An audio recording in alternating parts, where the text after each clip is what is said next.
Welcome to this episode of Intellectual Catholicism. Today, I'm here to offer my review of the dialogue Slavery in the Bible between Gavin Ortlund, Trent Horn, Joshua Bowen, and Kipp Davis. For those of you who follow my channel, you'll know that I originally did a live streamed review of the debate or the dialogue, but about halfway through, I actually felt ill, and so I had to awkwardly step away from the camera for a moment. Actually, guys, could you give me a quick second? I need to excuse myself real quick. I'll be back. And it was probably because of something I ate earlier in the day. But given the seriousness of the subject matter, I'd like to be at 100% rather than sick. And so I've decided to redo basically the video. And for those of you who are wondering, I will still include the live streamed Q&A that I originally did at the end of this video, because at least by the end when I was doing the Q&A, I was feeling a little bit better, but I still had to take a break and just rest. And so once again, in this video, I'm going to offer the polished analysis and review of the debate or the dialogue, and then I'm going to include at the end the live stream Q&A. With that out of the way, let me just begin by saying that I have watched the Bowen Davis review of Gavin Ortlund's original video on slavery. I watched the dialogue itself, which is the subject of today's video, about 3 times, but you can throw in maybe another half in terms of the number of times I had to review segments for my original notes and timestamps on the first live stream. And then for this time, the timestamps that I had to include and the segments I had to review for this presentation. After watching the dialogue maybe 3 or 3.5 times, I then looked at the post-dialogue stream with Bowen, Davis, Vishanti, and Lowinger. I did not watch Gavin's original video on slavery, and the reason why was because I didn't even know about it until the Bowen Davis review, and I basically watched it secondhand through the Bowen Davis review, although I admit ideally I would go back and watch the original, although I thought, given that I thought Bowen and Davis did a pretty thorough job of just reproducing the video, maybe that wasn't necessary. Of course, if I am missing something essential, I'm totally open to being corrected, and I do apologize. It was not out of ill will that I missed anything. And I didn't watch Dr. Ortlund's response to the Bowen Davis review because I didn't know that that video was even a thing until the dialogue itself. But I decided that since the dialogue itself, which is 2.5 hours long, is so thorough that I don't think I'm significantly going to miss anybody's points, I thought at least maybe the dialogue itself, even that would be enough. And so that's why I ideally would have watched the other 2 videos, but I at least watched the first one, I think, secondhand.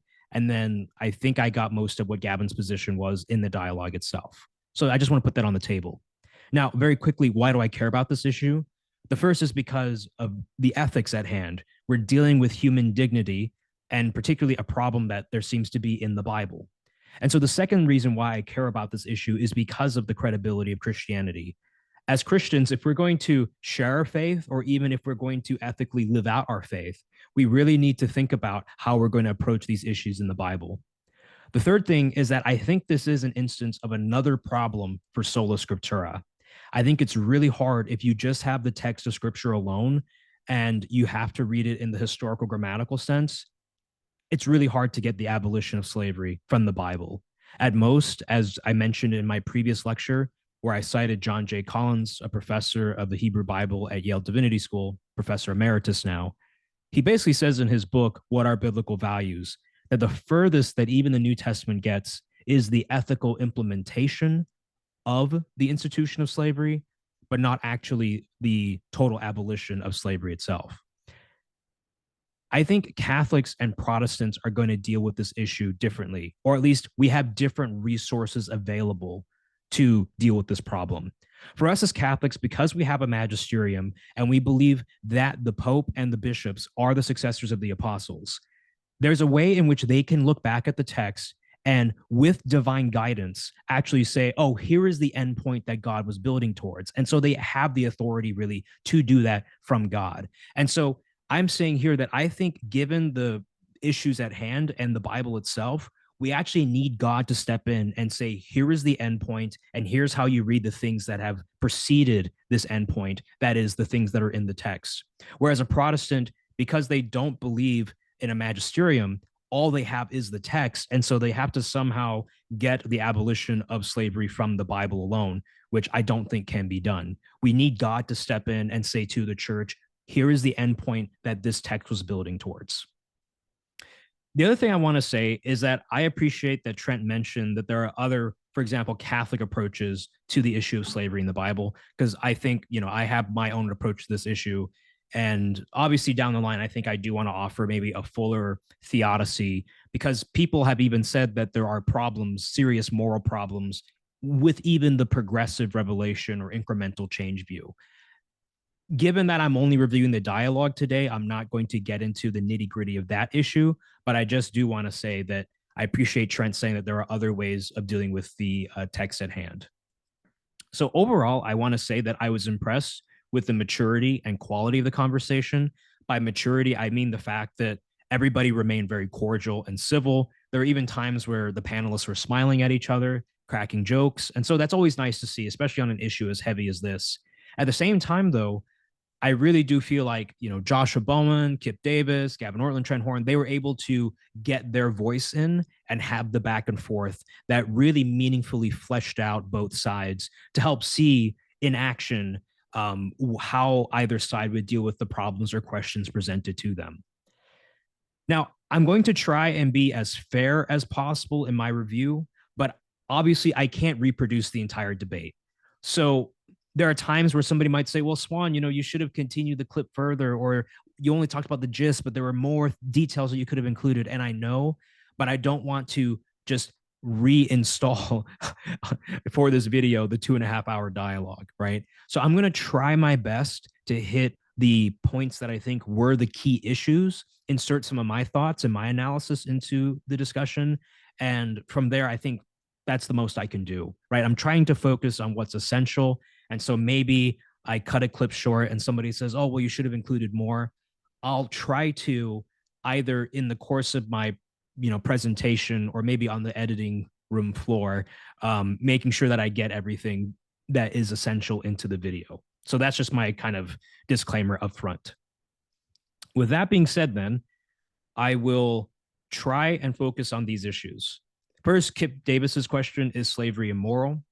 Then the bar for success on Gavin's side, and then the law as rationale, which was mentioned by Kipp Davis and Joshua Bowen, Genesis 1:27, Gavin's point, and then I'll do kind of like a final overall review of the dialogue itself.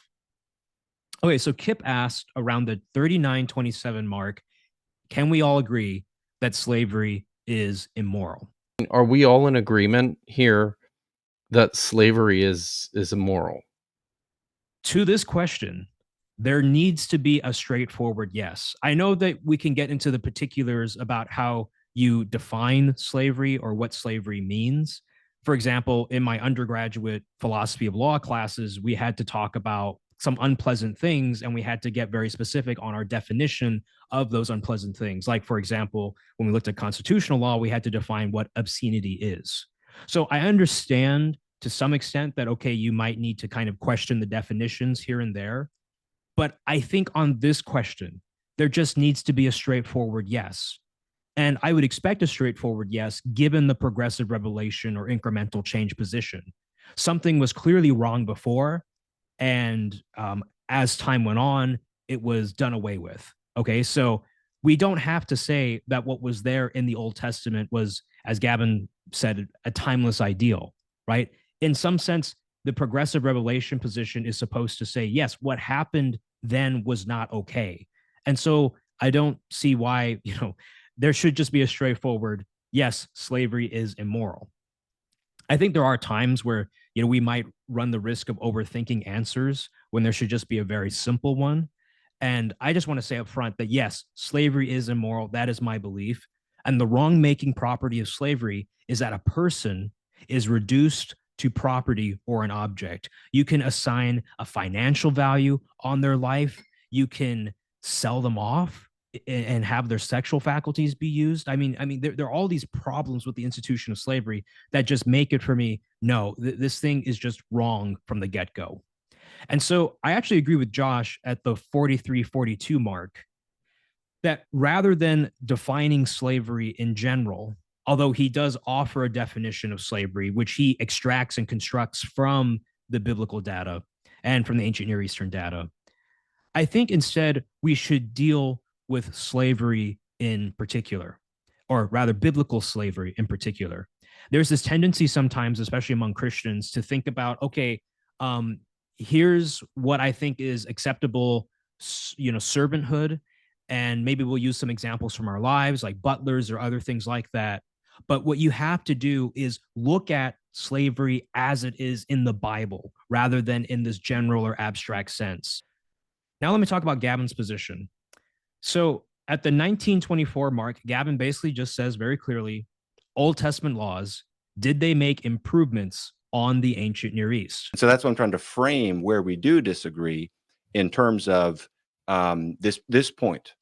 Old Testament laws, did they make improvements on the ancient Near East? So that's what I'm trying to frame, kind of where we're coming from, what we'll get into, and so forth. And if you back up to the 1725 mark, Gavin also wants to emphasize that he is trying to argue that the development you see in the Bible, or that he sees in the Bible, is an organic development. It's not that God one day randomly decided, against the trajectory of what was there before, to abolish the institution of slavery. It's not like God did a 180 later. Gavin wants to argue that one, that Old Testament laws did make improvements on the ancient Near East, and that there was an organic development from the beginning to later in the scriptures of going against slavery. And so I'm just trying to clarify, the nature of the progression is not arbitrary, but it's organic. So Gavin's case has two dimensions. The first is a kind of original intent or context argument, where he is saying that here are instances in the Bible itself where actually the Old Testament laws are better than the other ancient Near Eastern laws on slavery. So that's an original context, original intent argument. Then Gavin wants to also talk about the implications or consequences for what the Bible says on slavery. And in some way, the Bible planted the seeds for the eventual abolition of slavery in certain places. Or even, I think he even says the world, right? Okay, so that's Gavin's position. I want to say that I appreciate very much that throughout the discussion, Gavin returned to framing what is the fundamental disagreement between the two sides. And I think that very much helped in getting things reoriented and focused, especially for an audience where, it's 2.5 hours long. There's a lot of information. So I very much appreciated Gavin doing this. Although I do want to say, just with the framing itself, or the bar for success, or his position, however you want to put it, it seems to either set the bar too low or set the bar too high.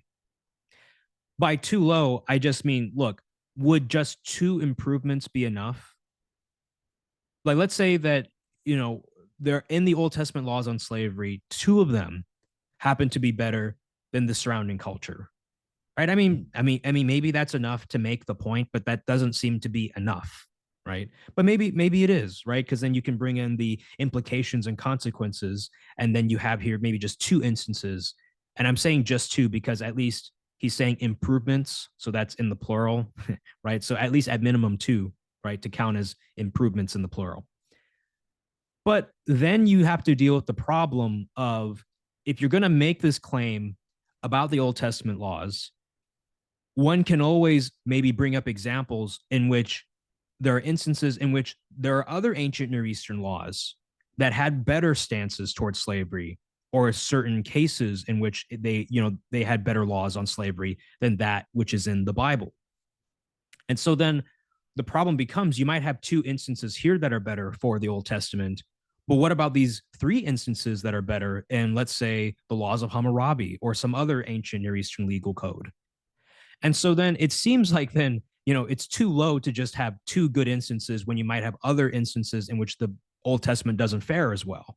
So it seems like you have to then do the comprehensive assessment. You have to make the claim and really go at it that the Old Testament legal system is better in the final analysis or final calculus, in the final comparative analysis compared to other ancient Near Eastern legal systems. So then you have to offer the comprehensive evaluation and comparison. The bar becomes that much higher.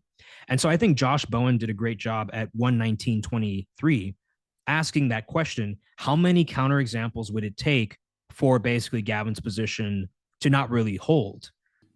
This brings up, I guess, a broader point for me. In this sort of progressive or incremental movement view, how many counterexamples does it take for it to not work in your minds? In other words, if I could show you a case, a pretty clear case, where an ancient Near Eastern law collection seems to be better and the Hebrew Bible makes it worse, what would that mean, if anything? It would tip the scales, right? So then we're weighing, this is where I think I said at the last time, at the end of my last response to you, we can get into this and do the question of extent. The claim on the table is significant improvements. Okay, so then we can double click on the word significant and unpack that and see, well, how significant is it? Just a little significant? And we can kind of weigh the scales on the pros and cons.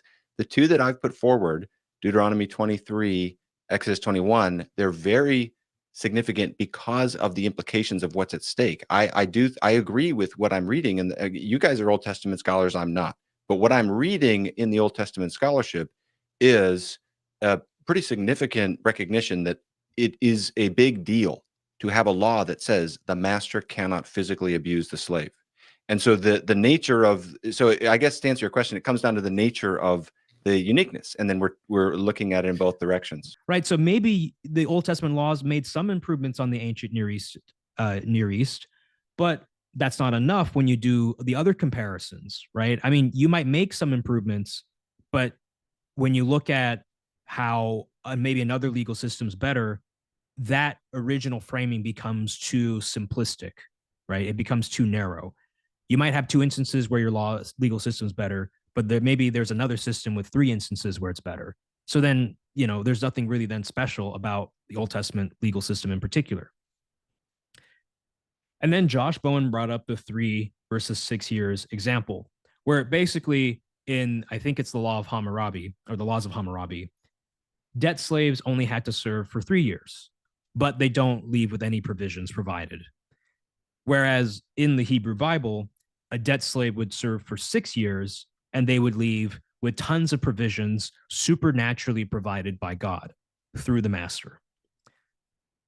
So one question that Josh Bowen asked was, is it better to be a slave for 3 years or for 6 years? Now, the other side brought up the fact that, maybe the master needs the 6 years in order to be able to provide the provisions at the end of the slave's time. But then Josh brought up that, well, in Deuteronomy 15, it's God supernaturally providing the provisions at the end. And so it doesn't matter that the master would need 6 years, because it's not the master who's getting the abundance, or it's not the master who's having to save up, really. It's God doing the work in the end. Of course, it's possible that maybe somebody could say Deuteronomy 15 sees the 6 years as part of God helping the master build up the abundance. So it's not that like God supernaturally intervenes at this moment at the end, but it's throughout the 6 years that God is intervening. And it's kind of maybe instead of a monergistic, like God kind of comes at the end to deal with, to provide the provisions, it's more like a synergistic, the master and God over time getting the abundance out. I mean, that's one possible way to deal with the text. And so at least on the point with Deuteronomy 15, I'm not quite sure just what to do with that, right? Because I propose just maybe 2 possible ways of reading that text. But I do think the point stands that there are instances in which one can wonder, are there other laws in the ancient Near East that are simply better than those in the Hebrew Bible when it comes to the issue of slavery?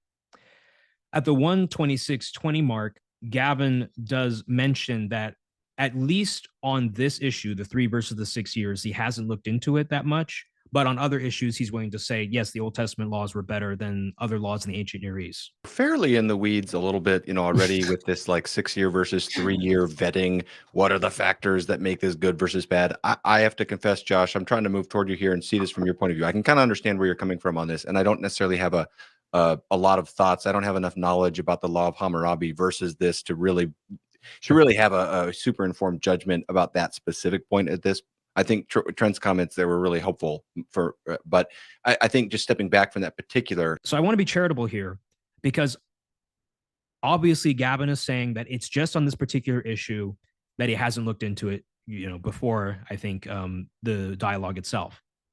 And that's fine, because, there's so much that you can possibly research with these issues.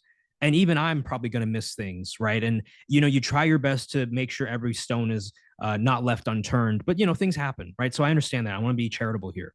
At the same time, though, it's very important, at least for the future, that if Gavin is going to make the argument that Old Testament laws are better and the Old Testament legal system is better than the other ancient Near Eastern systems, then he has to do the comprehensive analysis. He has to do the comprehensive analysis so that he can do the sweeping comparison and say the Old Testament legal system's up here, the other systems are down here. He has to be able to do the comprehensive analysis to make that claim. And even Gavin acknowledged that if there were instances in which the laws of the Bible are worse than the surrounding culture, that would play into the analysis and tip the scales. And so what I'm basically saying here is that in order for Gavin to really say that the scales are tipped in favor, let's say, of the Hebrew Bible, of the Old Testament, he needs to do the comprehensive analysis going forward. I also want to say that the reason why I'm saying that this is Gavin's case and I'm not mentioning Trent too much is because, one, the way that I see it, this is fundamentally Gavin's position and Trent was acting as support. But at the end of the day, it's really Gavin who initiated, let's say, the video where he gave his perspective, and it's really his perspective that was being defended in the video. I have a hunch, maybe, and I don't know this for certain, that maybe Trent has his own position, but he was just trying to come in and support Gavin and provide his assistance, throughout the dialogue. All right. I want to now go to a point that Joshua Bowen and Kipp Davis raised, which concerned the nature of ancient Near Eastern laws. And I want to look at, in particular, Exodus 21, 26 to 27, which was really kind of the bulk of the video itself, and Deuteronomy 23, 15 to 16. Both of these instances Gavin cited as examples of the Old Testament having better stances towards slaves compared to other ancient Near Eastern laws. So let's look at Exodus 21, 26 to 27, which says, when a slave owner strikes the eye of a male or female slave, destroying it, the owner shall let the slave go, a free person, to compensate for the eye. If the owner knocks out a tooth of a male or female slave, the slave shall be let go, a free person, to compensate for the tooth. So when it comes to kind of the Ortlund Horn position here, or at least primarily Gavin's position, Gavin's going to argue that the text concerns all slaves and not just debt slaves. The second thing that Gavin's going to emphasize is that it shows concern for their welfare against all physical abuse. The Bowen Davis position is that, look, the reasoning, well, one is that this only concerns debt slaves. And when you look at it that way, the rationale of the text makes sense with the general rationale in the ancient Near East on how you treat debt slaves, because you understand that debt slavery is temporary and that eventually the person is going to be freed. And so if you leave them with permanent damage and they're going to be free, then, they might as well be let go early, right? Because you've overstepped the nature of their particular kind of slavery, which isn't permanent, but is only temporary. And once again, Josh Bowen makes a very important point, which is that the law in the ancient Near East is really the rationale. If this is a debt slave, this is precisely consistent with what we see in the laws of Hammurabi. And it's unsurprising, honestly, that the law collections wouldn't talk about that, because I take the position, for the most part, I'm not a legal specialist, so I don't want to come down hard on that. But I suspect, I'll say it that way, I suspect that the law collections are not normative legislation, right? I don't think they're a code that's trying to set out all the different possibilities of something that, could happen. It's not this kind of comprehensive normative legislation. By that, I mean, it's been known even in the ancient times that a law cannot anticipate every single possible case. Rather, one theory is that the law here illustrates a principle.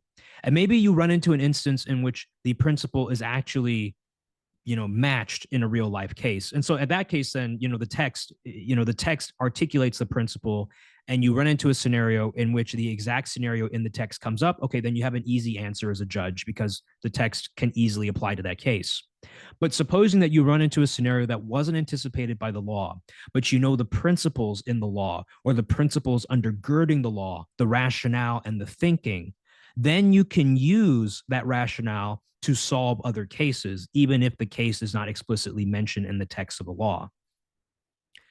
The point that the Bowen Davis side was making is that the rationale here, at least, is not unique to Israel, even though you don't have in the other legal texts or legal codes explicitly this same law with the same words or the same utterances. That doesn't mean that that idea wasn't already in the rationale of another system. Before I continue, I just want to say that this kind of poses an epistemic problem then for uniqueness arguments, because you could make the argument that the text is unique insofar as you have in a legal code this law explicitly stated. Okay, that's fine. But if you're making the original intent or context argument, then that doesn't really matter, because if the law is really the rationale and not so much just explicitly the text, then you don't have uniqueness. Maybe in the implications argument, you can use the fact that this text is really visibly there. And so in the long run, in the long implications that Gavin is talking about with how he believes that the Bible eventually led to the abolition of slavery later, then yeah, the text would matter. But you need to be very careful to keep these points separate. The uniqueness argument does not work, at least in the Bowen, if you take Bowen and Davis's arguments in the original context, if the rationale is really the law and not just the text. But if you want to look at the long-term implications, and it really matters if this is visibly in the text or not, then, that's different. Okay. The other thing I want to say, and this was brought up by Kipp Davis during the live stream video that I did originally, was that he thinks that this law in Exodus only concerns striking the face, right? And hence why it mentions the eye and the tooth. Whereas Gavin believes that this is representative of physical abuse in general, and he does cite scholars who have that position as well. My contribution to this conversation is just that when you look at the ancient Jewish reception of these laws, especially in the Wisdom of Ben Sirach or Sirach 42:5, Sirach, who is aware of the Torah, he talks about the wisdom of the Torah. He probably had access to something like the laws of Moses, the texts here. He still says that you should not be ashamed to draw blood from a wicked slave. So Ben Sira, maybe, this is just kind of me speculating here, he probably knew about this law. And technically speaking, he just says you can draw blood from the slave, right? You might not leave permanent damage like the eye or the tooth, but maybe, lashes to the back or something like that, or other forms of torture that don't leave permanent damage. Technically speaking, Exodus 21:26-27, at least in the ancient Jewish reception of the text, didn't mean or wasn't received as condemning all physical abuse. And moreover, given the fact that somebody could still beat a slave with the rod, right? And I think all the panelists acknowledge that, yes, slaves were beaten. This doesn't then mitigate or detract or prevent all physical abuse. All right, in Deuteronomy 23:15-16, we read the following: "You shall not return to their owners slaves who have escaped to you from their owners. They shall reside with you in your midst, in any place they choose, in any one of your towns, wherever they please, you shall not oppress them." The point that the Ortlund Horn side wanted to make is that the concern here is for the slave, and that it's very much concerned with, well, not oppressing him, right? That's kind of the emphasis of Gavin's side. Now, around the 141 01 mark, Gavin does say, you shall make provisions for him, but that's not in the text, at least from what I can tell. It's just kind of, at least from what I can see, a hands-off approach in Deuteronomy. At the same time, though, I think that what's probably going on is Gavin was mixing multiple debates and passages together, which is fine. I don't want to be nitpicky here, but just to point out that at least in this passage, it doesn't talk about providing further provisions for a runaway slave. And by the way, both sides agreed on this debate that the runaway slave here is not just any slave, not even, it's only a runaway slave from one of the foreign nations. So for me, the Exodus 21, 26 to 27, and the Deuteronomy 15 protection, basically saying no physical abuse to the slave, and you should not send back the runaway foreign slave. Rather, you shall not harm him, make provision for him. But those are not the only two. Now, Bowen and Davis's position was that this has more to do with Israel not having extradition treaties with other nations. Basically, the other nations in the ancient Near East had agreements with each other that if our slaves ran over into your country or your nation, then you will return our slaves back to us. Because Israel considered itself distinct from the other nations, it didn't have these treaties. And so it's because they don't have these deals with other nations. And so they have no reason to try and attempt to return the slave. Now, in my original live stream video, I did originally say that I thought maybe there's more here than just that. But I've changed my mind. And the reason why is because even though it says you shall not oppress them, the reason why you don't oppress them is because, at least in the mind of the Old Testament, of these laws, there isn't a valid reason to enslave the person just yet. Notice what I just said, though, the just yet condition, because the text doesn't say that, hey, by the way, if this person ever gets into a debt with you and they volunteer to be a debt slave, you can't oppress them. No. It's just saying here, given the bare fact that they are a foreign slave who has escaped from a foreign nation and they've come to reside in the land, you don't have any cause to really do anything with them. Don't oppress them. It means you don't have a just cause to enslave them. But the Bible does see at least reasons that you could enslave somebody down the line, just not in this particular instance, given the bare facts that are given here.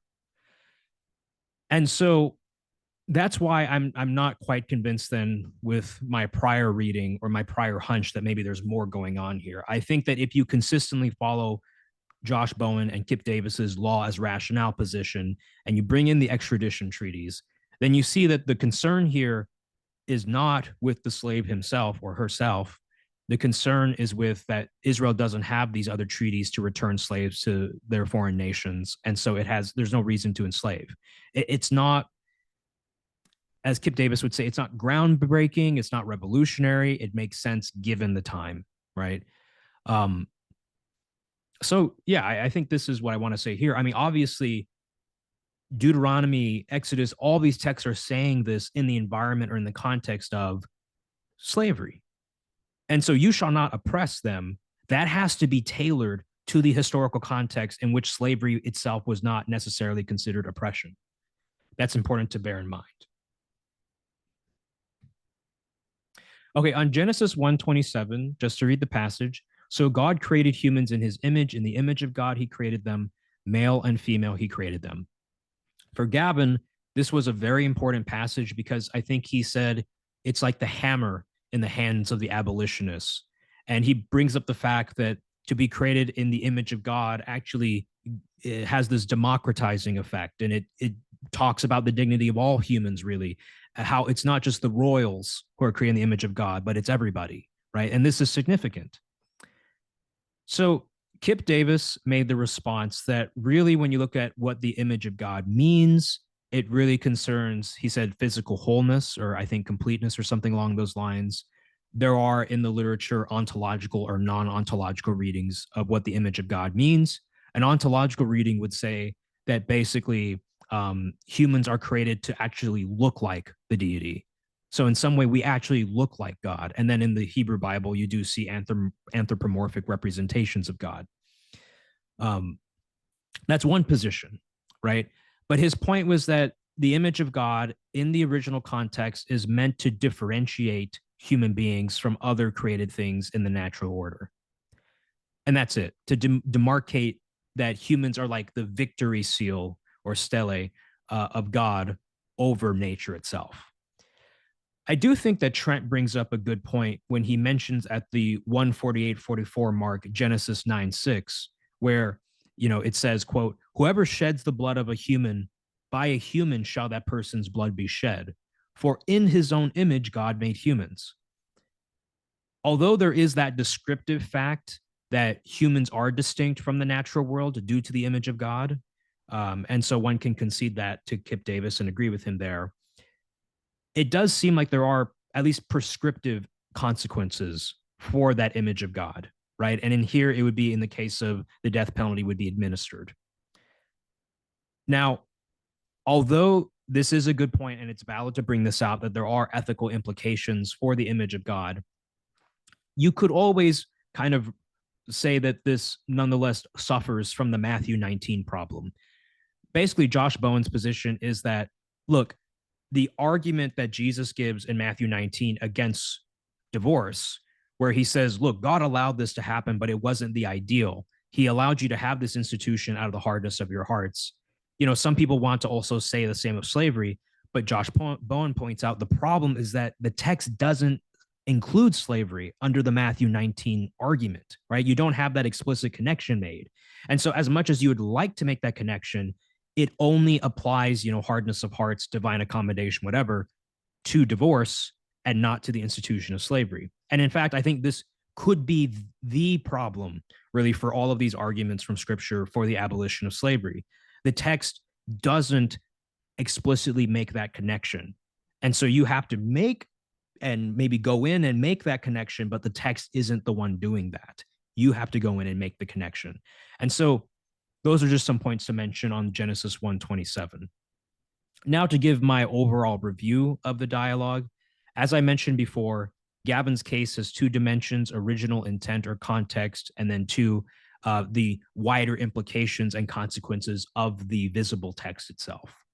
So regarding original intent and context, I think Bowen and Davis did a pretty effective job with the idea that, look, if the law is really fundamentally the rationale, right, the principle that is used by a judge to make a decision, then the fact that you don't see in the text a law explicitly appear in another legal code doesn't actually mean that that law or its rationale wasn't operative in another system. It just means that in another system, it doesn't appear in the text, whereas in another society, that same law might have been applied, but only through its rationale, but not because it was actually in the explicit text itself.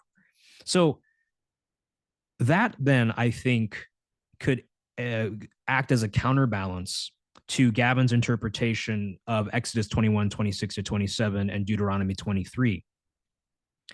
And then that brings up to an epistemic problem, which is, look, if you're going to make the comprehensive comparison, if the law is fundamentally the rationale, and you can see the same rationale basically operative in all these legal systems, even if in the text, let's say, maybe it's instantiated in a different way, right? But it's still the fundamentally the same logic or the same legal rationale.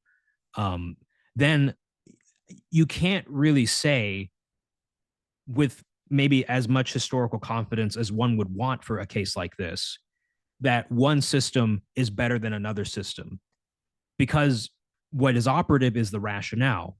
In some sense, you could maybe even say like the unspoken law, the law that is, you have to discern from the text and that is operative behind the text, right? If that's the case, then you can't just look at the text and then compare the legal cultures, the legal societies, right? And you have to know the rationale.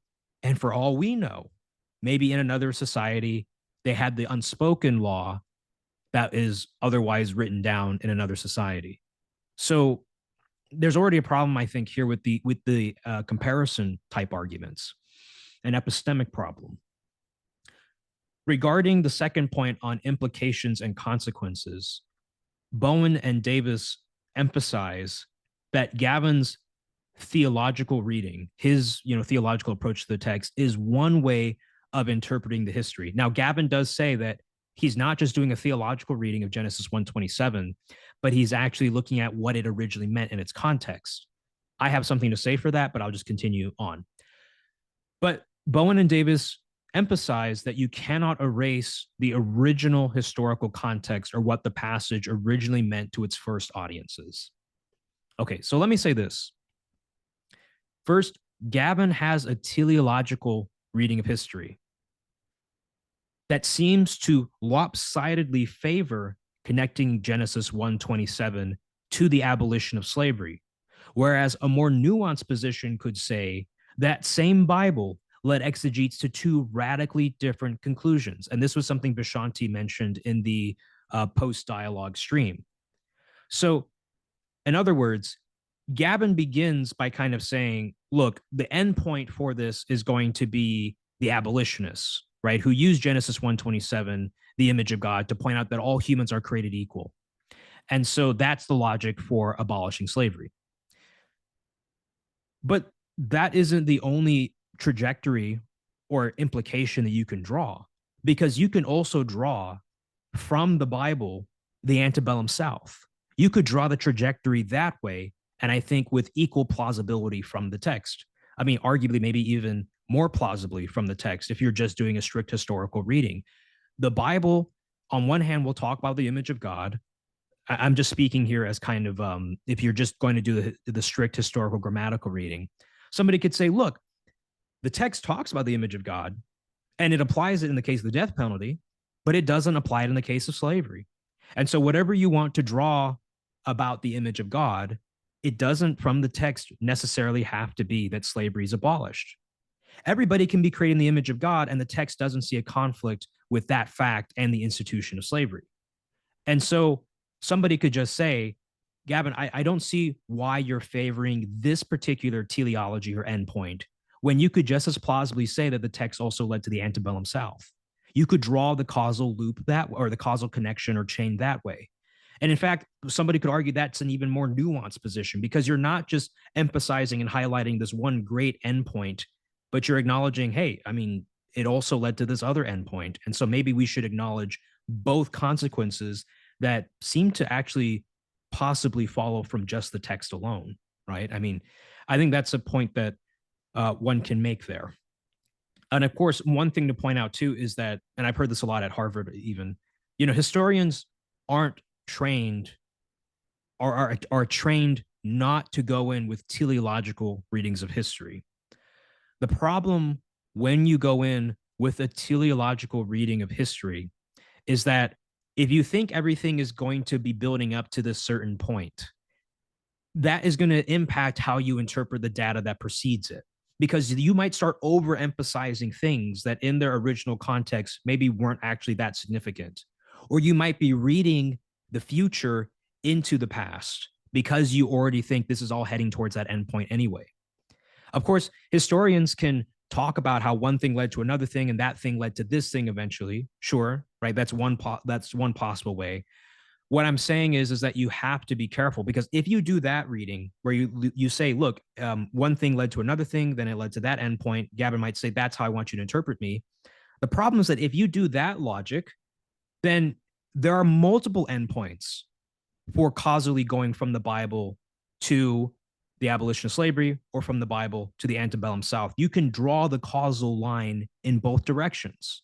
And so to just favor one endpoint doesn't seem to make sense, right? When you could, in a more nuanced way, say, hey, it led to these two outcomes that are diametrically opposed.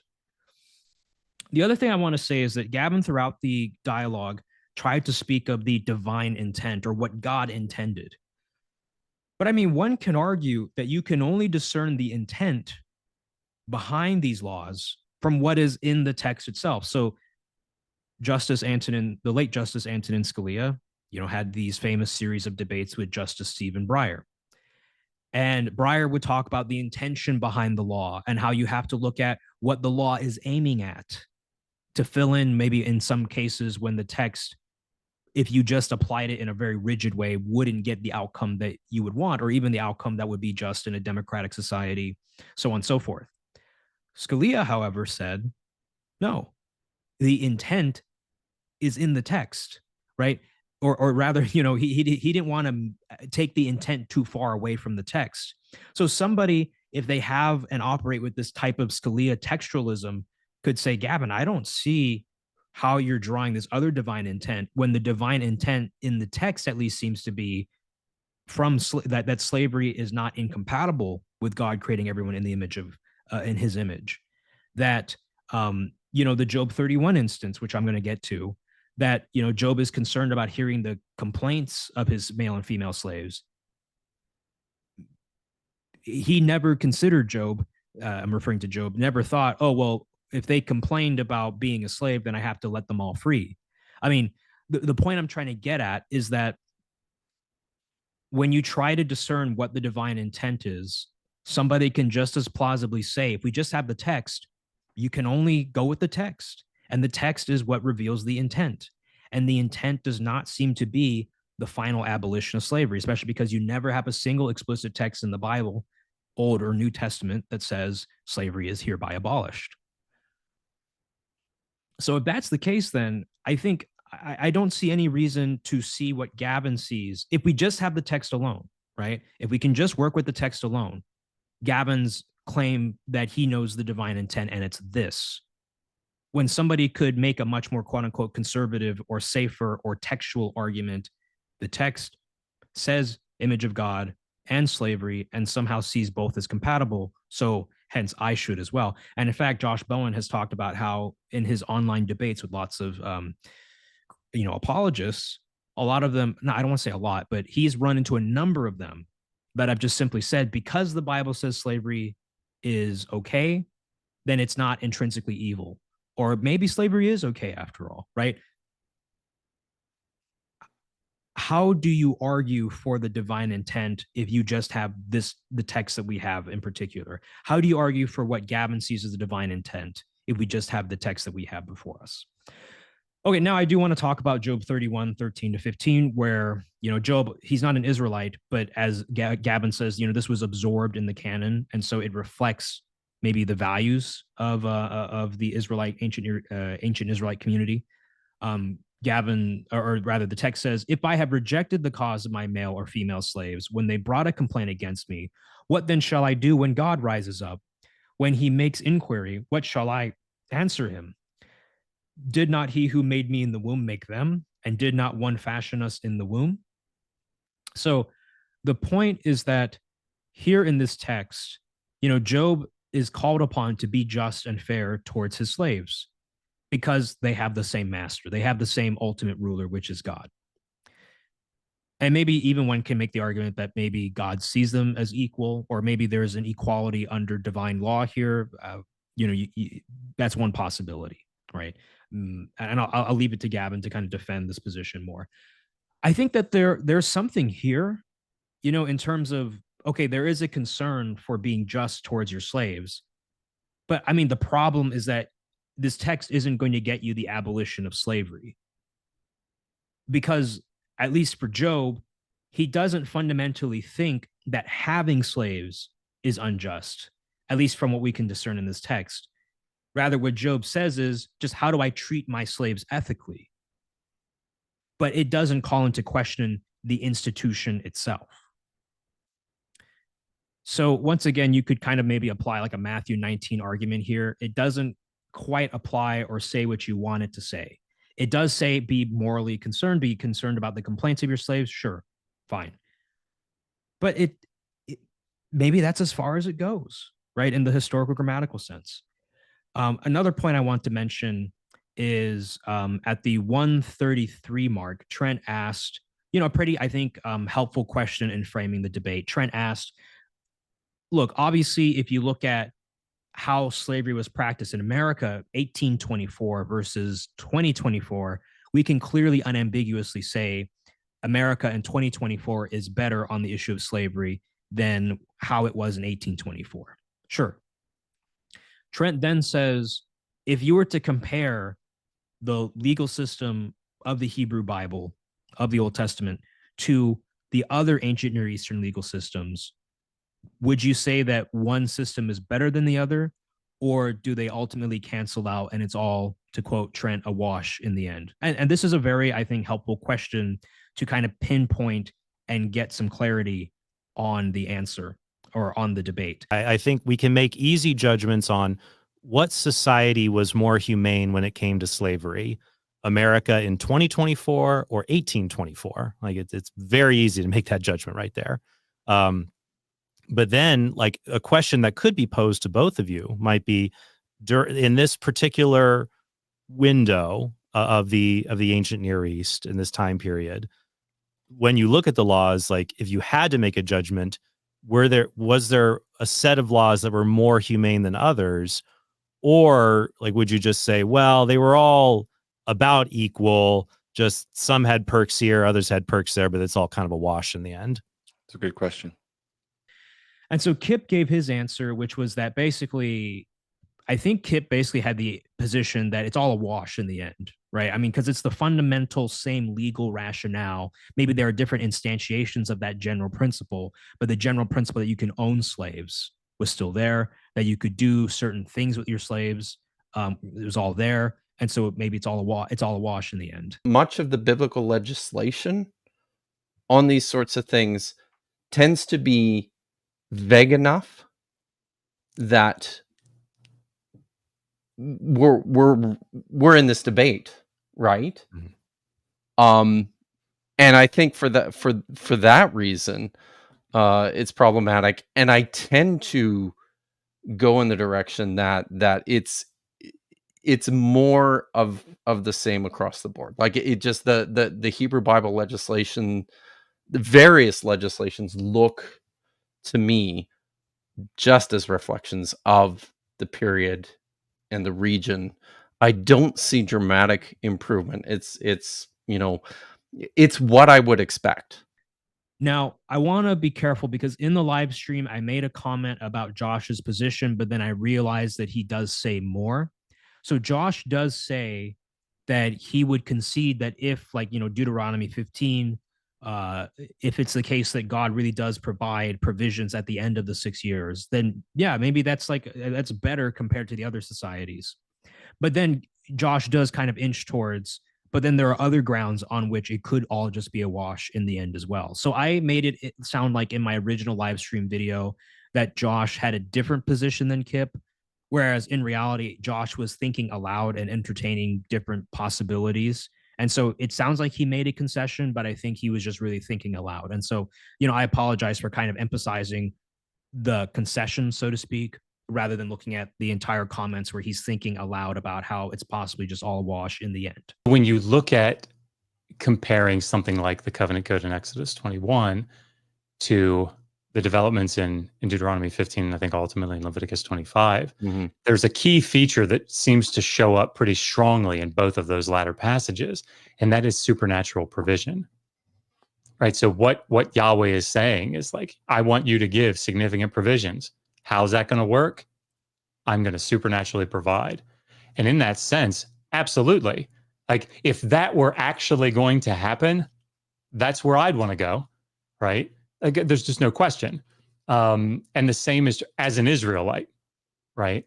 Now you could make the argument, and maybe I should think about this a little bit more before I go saying that. Not that that has any like real danger of happening, but like somebody could argue that I'd rather just serve for 3 years and go out with nothing than have to serve for 6 years and go out with a bunch of grain and wine and stuff. So those are my thoughts on the slavery in the Bible dialogue. I want to say that I think there's a lot of value in this conversation because I think there are things that we can learn, right? I think Bowen and Davis offered a lot of really insightful historical arguments and things for us as Christians to chew on and to think about, especially given that they are both scholars in the relevant fields for studying the Old Testament. And then I think that Trent did a really great job asking, I think, questions, especially like the one I mentioned at the end, that kind of helped frame things. I think Gavin also was very, diligent in trying to frame the issue to retain the clarity of the things at hand. I think that Trent made a great point with Genesis 9:6. At the same time, though, I think another thing I want to emphasize is that we need to confront what's in the text and the possibility that especially, at least for Protestants, this text isn't perspicuous, or at least it's not perspicuous in the way that you want it to be. That someone could, with total historical competence and biblical competence, read the text and come to a conclusion that you think is abhorrent. And that then maybe you need something more than just the Bible alone to secure the flourishing and success and life and unity of the church. All right, with that out of the way, then, I think that's all I want to say. I appreciate all of you watching this video. I will now play the live stream Q&A. Okay, so Digital Hammurabi, Josh Bowen said, thank you so much for the review, Swan. Yeah, I really appreciate it, Dr. Bowen. And Kipp Davis says, I really appreciate this review. Thank you, Intellectual Catholicism. I am pleased by how intently you focused on what I agree were the most critical issues in the discussion. Yeah, I mean, I think next time, I mean, I've seen, you know, Kipp Davis and Josh Bowen just really tear guys apart on this issue. I appreciate how they were being very decent in their dialogue with Trent Horn and Gavin Ortlund, but I do feel like, you know, there were points where they could have maybe more strongly emphasized certain things. And yeah, it was funny. I think Vishanti was like, why was Kipp like so quiet? And I just think it was because Kipp was just being very calm and trying to have a peaceful demeanor. And so, I mean, I respect that, but I do think like, yeah, I think you had such a great case, and there's a lot more that can be said. Kipp said it was hard. Okay, let me see. Are there any questions in the chat? Okay, so Henry Barr says, Swan, do you think indentured servitude is immoral? Okay, by indentured servitude, I mean, I think here we can get into like the relevance of a definition. If you mean like you have to, in order to pay back your debt to society for a crime that you committed, you know, do some type of, you know, labor and be unpaid, I think there is a problem if the person isn't paid. Because on the one hand, like I could see a case being made that if somebody does labor to pay back their debt to society in order to, one, regain the trust of the community, and two, to actually like earn income so that we reduce recidivism and actually set that person up to success, then I think that's better, right? To actually give that person a job and the means by which they can actually have a meaningful freedom after they leave prison and after they serve their sentence, that's fine. But if you mean like work as punishment in a retributive sense, just in the sense of shoving it in that person's face, I think that's problematic, right? We need to set up people to succeed, and I think that's part of what a just penal system should do. How do we help people deal with the personal demons that they have, and pay back their debt to society, right? So that there might be justice in the end, and that things are back in their proper order, and that there is life and hope being restored rather than being destroyed by humiliation. So there's that. Enrique asks, have you read the articles that Sean Luke wrote about your video? This is referring back to a video that I did where I used the slavery argument against sola scriptura. And I read one of the articles. I don't really want to comment on my thoughts on the article because I don't want to like enter into, well, I mean, I just said it, so I need to say something about it. I wasn't swayed by his objections. I'm considering should I do a further response, but I do think that on the issue of slavery in the Bible, I think it's pretty clear that you do have a problem for sola scriptura. And it's not even a question really among like biblical scholars that this is something that Christians, I think we have to wrestle with in our sacred text and our sacred scripture. So that's what I'll say there. I didn't find the arguments that he gave or the responses he gave, at least in the first blog post that I read, convincing. And that's the only one that I've read so far. So I feel like it's not fair to further comment because I haven't read the full corpus of his responses to me, given that you used articles in the plural. So there are probably other things to look at. Okay.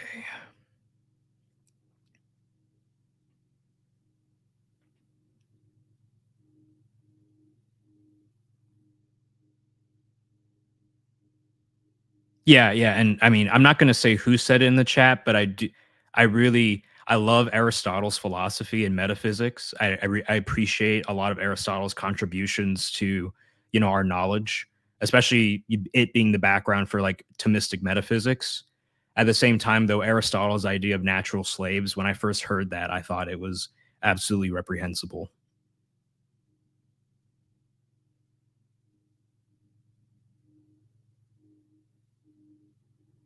Yeah, and then Kipp Davis mentions that also in Exodus 21, the text is explicit that the debt slave is to leave with no payment nor added provisions. One of the big problems in this discussion is the variability in the biblical texts. Right.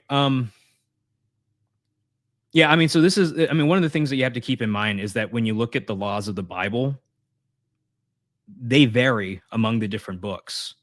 Right. So one thing might be worded one way, and then that same law, or you can tell it's the same law, it's worded differently in another place. Right. I think from what I recall, Deuteronomy is the most ethical of the laws insofar as, it tries to give like so many provisions for the debt slave on their way out. And I think even in ancient Judaism, like Deuteronomy was consistently held as a kind of moral ideal because it was the one that seemed to be giving the most robust vision of social justice within the Pentateuch. So yeah, I mean that's something worth pointing out. CMAC asks, "What does it mean when Paul says slaves obey your masters?" I mean, it says what it says, right? Slaves obey your masters. That's what Paul's saying, and it's interesting because in the other video that I did, let me pull up the PowerPoint actually to make sure that I get the exact citation because one of the popes, when he goes about condemning slavery, he admits that this is in the text, right? So for us as Catholics, our popes were aware of these things in the text and they still condemn slavery. So let me see here.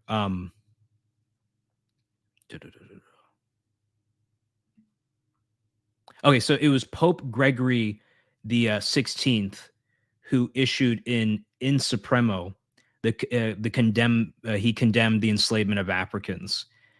And he says basically, this is 1839, inspired in fact by the divine spirit, the apostles, it is true, exhorted the slaves themselves to obey their masters, according to the flesh, as though obeying Christ, and sincerely to accomplish the will of God. But they ordered the masters to act well towards slaves, to give them what was just and equitable, and to abstain from menaces, knowing that the common master, both of themselves and of the slave, is in heaven, and that with him there is no distinction of persons. And then the Pope goes on to say, but as the law of the gospel universally and earnestly enjoined in a sincere charity toward all, and considering that our Lord Jesus Christ had declared that he considered what you've done for the least of these, you've done for me, it naturally follows not only that Christians should regard as their brothers their slaves, and above all their Christian slaves, but that they should be more inclined to set free those who merited it. Now, the those who merited part kind of, it should just be by virtue of being human, right? You don't deserve to be a slave, right? So that's true. So then he says, we reprove then by virtue of our apostolic authority. So now he's using his authority as a successor of the apostles. All the practices above mentioned, the enslavement of Africans taking their property, absolutely unworthy of the Christian name. By the same authority, he basically says that we're going to excommunicate anybody who engages in the practice of the enslavement of Africans, right? So at least for Catholics, because we have the magisterium and not just the text, we can say a bit more, right, than what our Protestant brothers and sisters can when they're just working with the text. For them, they need the text to say more than I think it can actually say on its own in its historical sense. Storyteller says, when this was on the point on Josh's argument that the laws are not normative legislation or legal. Well, they aren't. They aren't meant to exhaustively lay out the conditions for all the possible legal, scenarios that you can get yourself into. What they're supposed, so they are normative insofar as they are trying to tell a judge, here's how you judge a case. So there's a normative force in that way. But at the same time, though, it's not. Let's say it's not textualism. So it illustrates a principle And if it so happens that you run into a case where the exact conditions that are mentioned in the written text of the law obtain, okay, then the judge knows kind of unambiguously what to do there. But let's say the judge, as is well known even since ancient times, the law cannot possibly exhaust every condition. If the law kind of illustrates a principle, then that can help you figure out what you're supposed to do in a case that might not be explicitly anticipated by the law, but the principles are there in the law already. And this is why, Kipp Davis and Josh Bowen emphasized that if that's the case, then just because a law does not explicitly appear in one society's legal code, like let's say among the, in the Code of Hammurabi, that doesn't mean that it wasn't practiced or operational within that society. And actually, just to make this point clear, I think that that because that because of this historical uncertainty here, it actually makes the historical comparison argument a bit more shaky. Because if we don't have enough information to actually say, here's exhaustively how this system was like and exhaustively how this system was like, because for all we know, this law that we think is special in Israel might have been in the unwritten law of another society, then how can we make these comparisons? Right? I mean, so then you have to kind of make this. Then I mean, like Gavin does, he has to kind of become a textualist, even though that's not how the law was originally understood or how it operated. And then you have to then, with that kind of textualism abstracted from the original intent, make a point about historical consequences. And then that gets into other problems about why emphasize one historical consequence over another.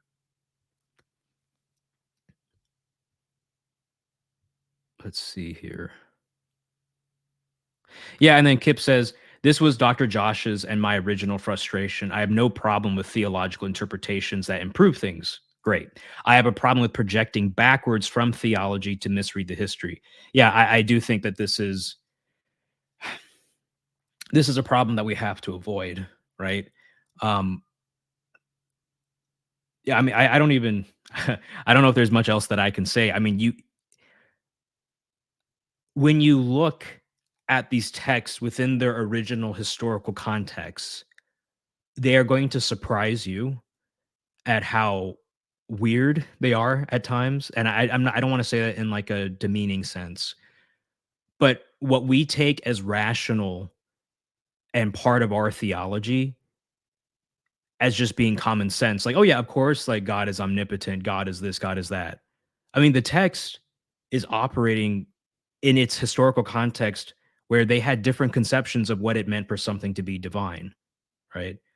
Um, and somebody might say, Swan, you just said heresy. No, no, hold on. Remember, we as classical theists who believe in divine simplicity, immutability, unchangeability, right? We acknowledge that there's anthropomorphism in the Bible.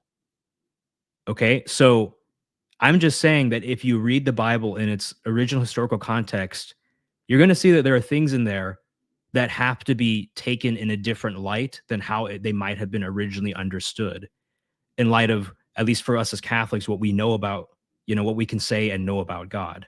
Okay, well, here they're engaging in anthropomorphism. Here they're engaging with, how they thought the world was structured at the time, right? And that's fine, right? Um, because there's still meaning even in that.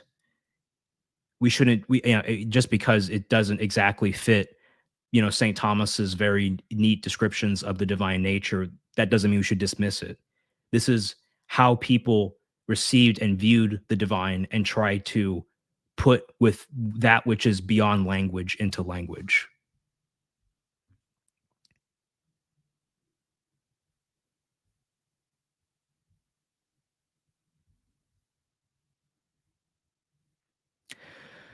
Okay. Let me see the new comments here. All right. Okay. Let me see. Yeah, Swan was building up for an argument for the magisterium. That's right. Um, let's see. So Tafazi says in the press conference for Dignitatis Infinita, Cardinal Fernandez said that the same development in the context of enslavement applies to the death penalty. Do you agree? So, yeah, you know what? It's like I'm getting into so many controversial issues. I'm going to be careful how I navigate this. In the case of the death penalty, I think people who are making arguments in defense of the death penalty out of consensus of the fathers and sacred scripture need to be careful, because the same arguments could be made for slavery. Except, of course, you have the popes later in the 1400s onwards condemning the institution. You had Gregory of Nyssa standing alone, and the apostolic constitutions, I believe, also condemning the institution. But at least prior to the 1400s, you could have made the argument that the consistent consensus of the church was pro-slavery, and that and then later on in the 1800s, I think it was 1888 when Pope Leo XIII finally condemned the institution itself, in itself, rather than instantiations of how the institution was practiced. That you had it. Somebody might try to argue that, oh, well, this was a magisterial reversal, right? But if you believe that God guided the church to just nip slavery in the bud, right? Then somebody could make that argument for the death penalty. Now, the question is, what will the magisterium do? I don't know. But if the magisterium did come down on the death penalty like it did on slavery, then if I accept the authority of the magisterium in the case of abolishing slavery, then I'm not going to withhold assent, right, when it comes to its teaching on the death penalty. That's all that I will say there. Because I don't want to open up a whole debate now on the death penalty itself. Because, I mean, what is it like? I'm probably going to go in like 4 minutes, so there's no way for me to finish that. All right. Well, if that's the case, then then I think I'll end the video here.